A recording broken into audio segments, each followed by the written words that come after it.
যে ডাক্তার আমার দিকে তাকালো আমি তখন বোকা হয়ে গেলাম। আমার চোখগুলো বড় বড় হয়ে গেল।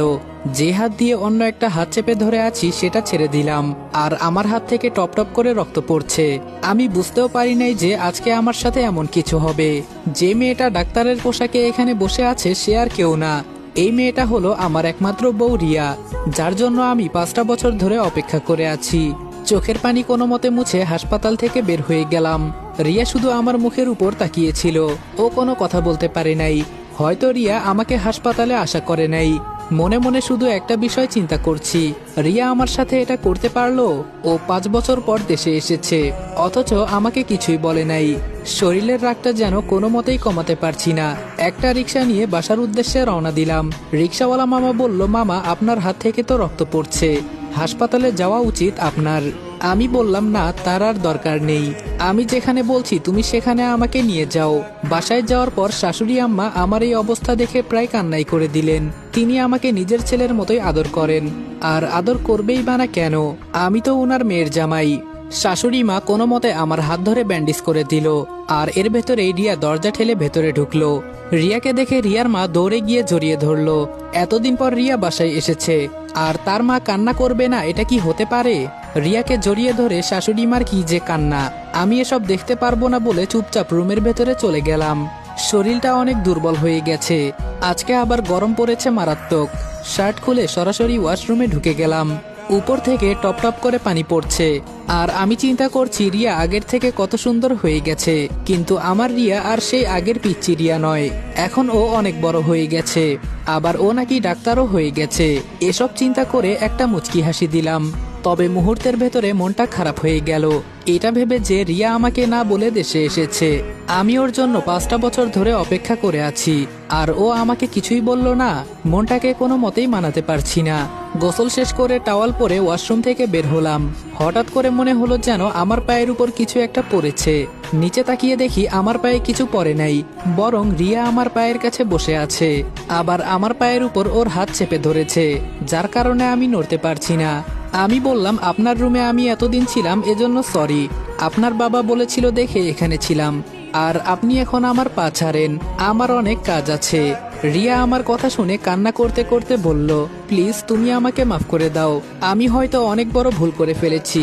কি করব বলো? দেশ ছাড়ার কিছুক্ষণ আগে তোমার সাথে আমার বিয়ে হয়েছিল, তখন আমি কোনো কিছুই চিন্তা করতে পারি নাই।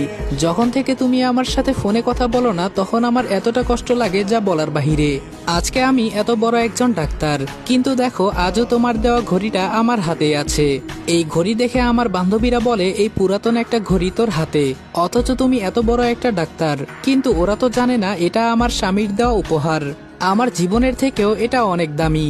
আমি জানি তোমার এই পৃথিবীতে কেউ নেই শুধু আমি ছাড়া, এজন্য আমি তোমার কাছে অনেকদিন আগেই চলে আসতে চেয়েছিলাম, কিন্তু তুমি বলেছিলে আমি যেই জন্য দেশ ছাড়লাম সেটাই যেন সফল হই।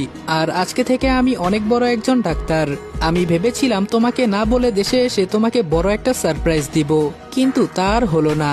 আমি এই হাসপাতালে না গেলে একজন রোগী মারা যেত, আমার কারণে একজন রোগী মারা যাক এটা আমি কখনো চাই নাই। এজন্য আমি দেশে ফিরেই হাসপাতালে চলে যাই, কিন্তু তোমাকে ওখানে দেখে আমি প্রায় বোকাই হয়ে গিয়েছিলাম। যখন দেখি তোমার হাত বেয়ে বেয়ে রক্ত পড়ছে তখন যেন আমার কলিজায় আঘাত লাগলো। মন চাইছিল তোমাকে জড়িয়ে ধরে কান্না করি। আমি খুব খারাপ একজন স্ত্রী, খুব খারাপ। আমি দেশে আসছি অথচ আমি আমার স্বামীকে কিছু বলি নাই। আমাকে তুমি শাস্তি দাও, আমি অনেক বড় ভুল করে ফেলেছি। আগে আমার সাথে কি হয়েছিল না হয়েছিল সেটা আমি জানি না, শুধু জানি মেয়েদের বিয়ে একবারই হয়, আর সেটা যার সাথেই হোক সে আমার স্বামী। আমার উচিত ছিল তোমাকে জানপ্রাণ দিয়ে ভালোবেসে তোমাকে কাছে টেনে নেওয়া, কিন্তু আমি এটা পারলাম না। অনেক খারাপ মেয়ে আমি। রিয়ার কথাগুলো শুনে আমার খুব খারাপ লাগলো। রিয়া আমার হাতে একটা বেল্ট দিয়ে ওর শরীর থেকে শাড়ির আঁচল নিচে ফেলে দেওয়ালে গিয়ে উল্টা হয়ে দাঁড়িয়ে আমাকে বলল, আপনার না আমার উপর অনেক রাগ জমে আছে, নেন আমাকে মেরে আপনি আপনার রাগ কন্ট্রোল করেন, তাও আপনি আমার উপর রাগ করিয়েন না। এতদিন পর আমি দেশে এসেছি, এখন যদি আমার উপর থেকে আমার স্বামী মুখ ঘুরিয়ে নেয় তাহলে আমার মরা ছাড়া কোনো উপায় থাকবে না। আমি শুধু দেশে ফিরে এসেছি আপনার জন্য, আপনি তো আমার স্বামী, আপনার জন্য আমি নিজের জীবনটাও দিয়ে দিতে পারি। এবার আর নিজেকে ধরে রাখতে পারলাম না, রিয়াকে টান দিয়ে শক্ত করে জড়িয়ে ধরে বললাম, তোমাকে ছাড়া আমার কে আছে বলো? তোমাকে মেরে আমি বুঝি শান্তিতে থাকতে পারবো? এই পৃথিবীতে একমাত্র তুমি ছাড়া আমার কেউ আপন নেই।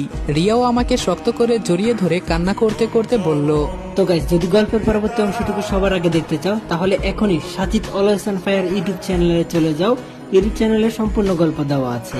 আর হ্যাঁ, তোমাদের জন্য সাজিদ অলওয়েজ অন ফায়ার চ্যানেলে সব সময় সবার আগে গল্প দেওয়া হয়, তো তোমরা আর দেরি না করে সেখানে চলে যাও। আর এই ভিডিওতে তোমরা 1-2 হাজার কপি লিঙ্ক করে দিও। আমার ভালোবাসার মানুষ যারা আছে তারা এখনই কপি লিঙ্ক, লাইক, কমেন্ট আর আইডিতে যারা নতুন আছে এখনই শেয়ার করে দাও। তাহলে নেক্সট পার্ট খুব তাড়াতাড়ি আসছে।